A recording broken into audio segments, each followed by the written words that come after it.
Hello YouTube, and welcome to another great segment brought to you by Freyman CPA. I'm Greg Freyman. I'm going to talk to you today about how to make your business meals 100% deductible. So in our world, meals comes in many different categories, and we're basically just talking about food consumption. Okay, so obviously we have your traditional meals where you're wining and dining your client and you're trying to basically, or a colleague, and you're trying to basically bring in more business by doing so. So that's your traditional meals, but meals can come, or food can come in many other varieties, and you can be on the road for business, so travel meals. You might be able to deduct your meals if you have pantry expense for the office, or you have holiday parties, celebration for your team. So obviously we have many different types of situations. You might even just do like an office lunch. So there's many different forms of food consumption that would be deductible. Now the law has gone back and forth many times as to the percent of deductibility. So typically food used to be 50% deductible for most of your situations, depending on the situation. In this particular case, we're going to be talking about your traditional meals, your travel meals, and that's just your average type of meal that frequently comes up in business. And when we're dealing with 50% deductibility, that's the old rule. Now came along 2021, and by the way, when we're discussing all of this, I'm talking about 2021 and 2022. Okay, so let's just get that down. So when we're dealing with this discussion today, we're talking about 2021 tax law, thanks to the TCJA reform. So 2021 and 2022 still says that your business meals are 50% deductible.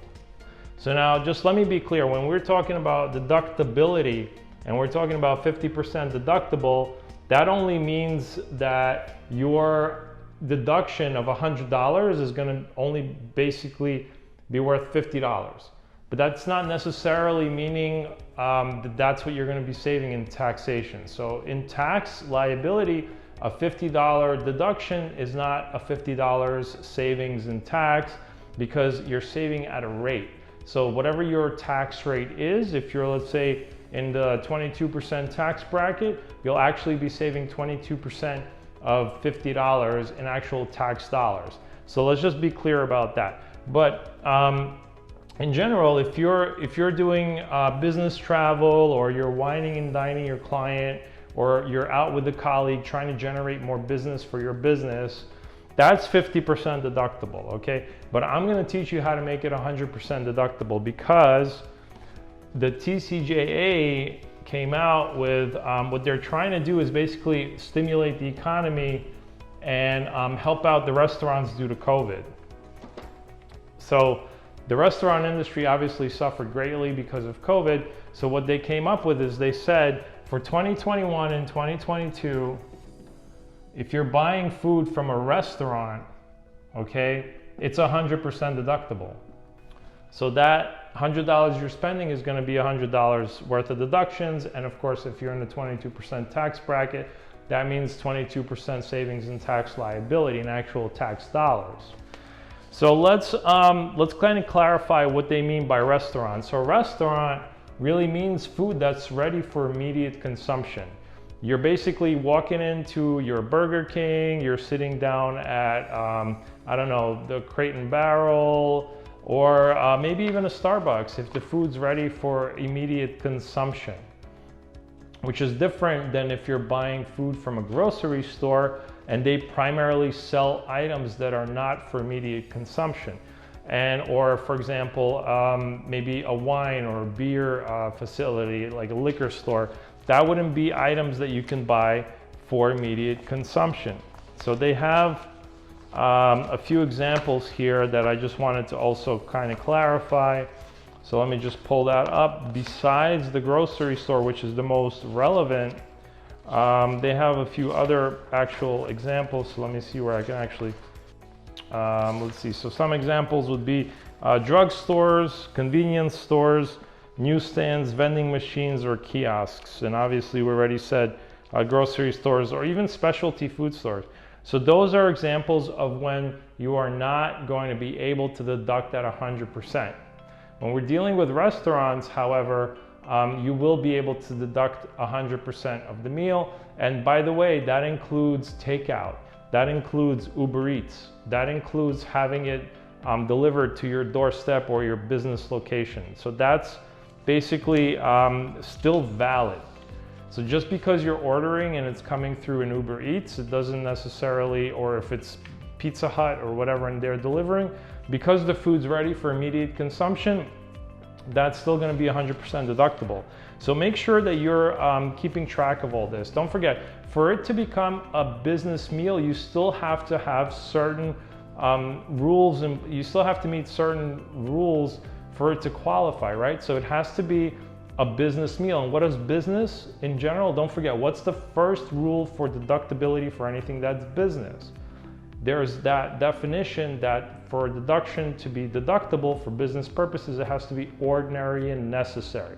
Ordinary and necessary is basically everything that we do that's ordinarily necessary for us to conduct business. So an example is, in my line of work, for me to bring in new clients, I have to do presentations. So it's ordinary and necessary for me to buy a board and do presentations because that's what others do in the field. So it's not something that's out of the ordinary, and it is necessary for me to conduct business. So that's basically what they mean by ordinary and necessary. So for a plumber to do plumbing, he needs normally his plumbing tools. He needs a license. He needs to keep that license up. He needs to pay for those fees. He needs to travel to do the work. So that's ordinary and it's necessary for him to conduct business. That's the ordinary and necessary rule.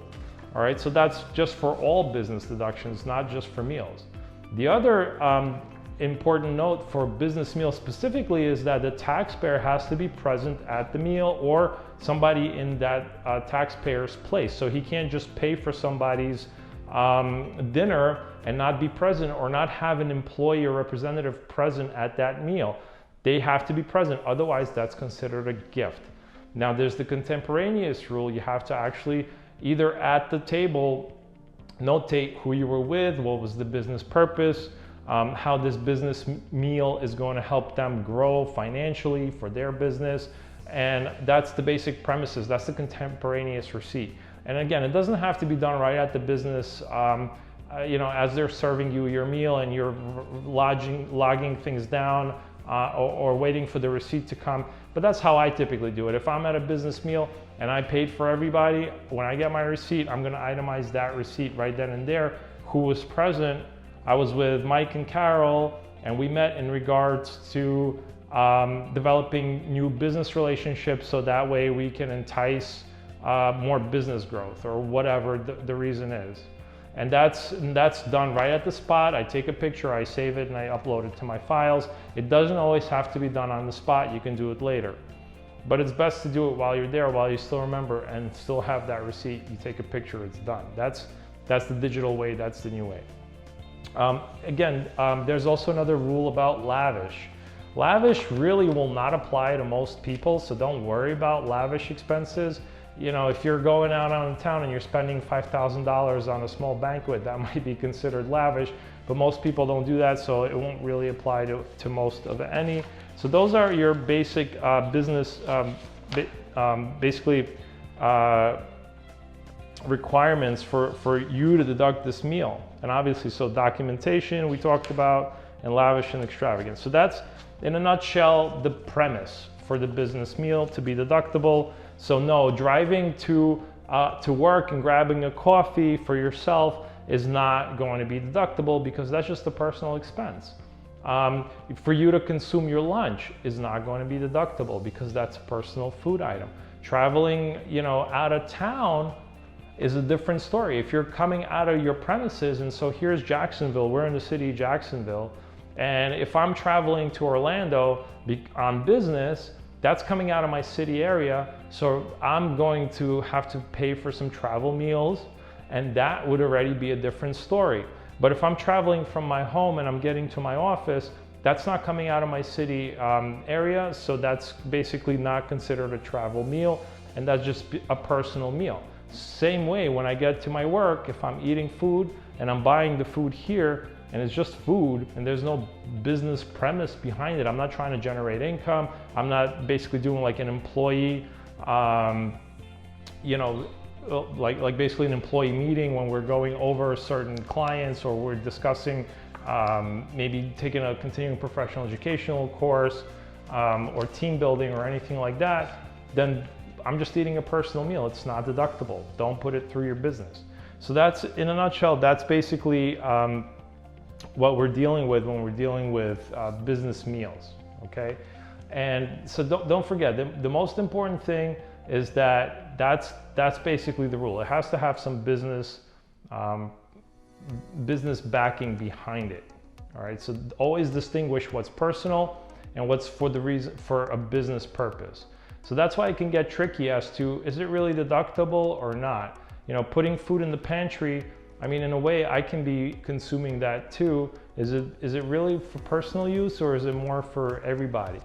And that's hard to distinguish sometimes. So when it comes to business meals, just reach out to your accountant and try to understand alongside them what it is that you're specifically dealing with, because the food itself comes in so many different varieties, and no pun intended. You know, you have so many different situations where food comes up, and you really want to document it. Sometimes it adds up over the course of the year, and you don't want to lose that deduction. If you don't have this communication with your accountant, most accountants will just plop it into the 50% category, and if you have enough business meals, it can actually get, you'll actually lose money. So you want to make sure that throughout the year, especially in 2021 and 2022, you're really documenting all your meals quite well so that you're getting the most out of the tax system. Okay, that's really important takeaway here, is get the most out of the tax system, plan ahead. Now, also just keep in mind that travel and meals is always scrutinized by the IRS. If tomorrow you're gonna be audited, one of the first things that they're gonna look at is your travel and meals. So just keep it in mind and keep good records, because especially if you have a lot of out-of-town travel and a lot of meals that go along with it, and your travel is going to add up, you want to audit proof that deduction and make sure that you're basically itemizing everything to the T as much as possible to ensure that that deduction is going to be safeguarded a year from now, 2 years from now. You'll be able to pull up every single shred of paper and say, here it is. Here's my contemporaneous receipt. This is where I itemize things, and this is how I kept my records, Mr. Auditor or Mrs. Auditor. All right, let's look at some quick examples. I'm just gonna run through them, and this should help clarify again what I'm talking about. So again, you have two buckets, either 50% or 100% bucket. All right, let's see if you guys can keep along and keep track alongside with me. So first example, you go out of town on business and you stay at a hotel where you have a kitchen in your room. You go to the grocery store and you get yourself some meals, you bring it back and you consume it in your room. What is that? 50% deductible or 100% deductible? Well, if you said 50% deductible on example 1, you were correct and you were listening. Why? Because the food sold primarily at the grocery store is not for immediate consumption. So since it's not for immediate consumption, it's 50% deductible. Had you walked into the B gas station or whatever and grabbed it from Burger King, that's a tricky one because they sell both, right? They have restaurants and they have basically, it's like a gas station grocery type thing. That would be 100% deductible if it was from the Burger King from within the B. I think it's called B, right, Ange? Busy Bee, the Busy Bee. I'm sorry, I'm awful with names. Example 2, you're out of town on business and stay at a hotel again. But this time you go to the Starbucks and grab morning coffee and you're getting your breakfast. 50% or 100%, folks? Great, you're listening. 100%, exactly. Example 2. Again, why? Because Starbucks sells things that are for immediate consumption. It's not a grocery store. All right, example 3. You meet for lunch with a customer at your office, your food from a local Italian restaurant, and have it delivered to your office. Well, that's an easy one, right guys? Example 3, you're listening again. 100% deductible. You had it ordered, so what? It came from a restaurant. It's for immediate consumption. All right, I know some of you don't consume your food right away. You might sit around, like when my kids eat their dinner, you know, they never finish it. We always take it home for the next day. Well, no, I'm sorry, it still doesn't count. Still 100% deductible.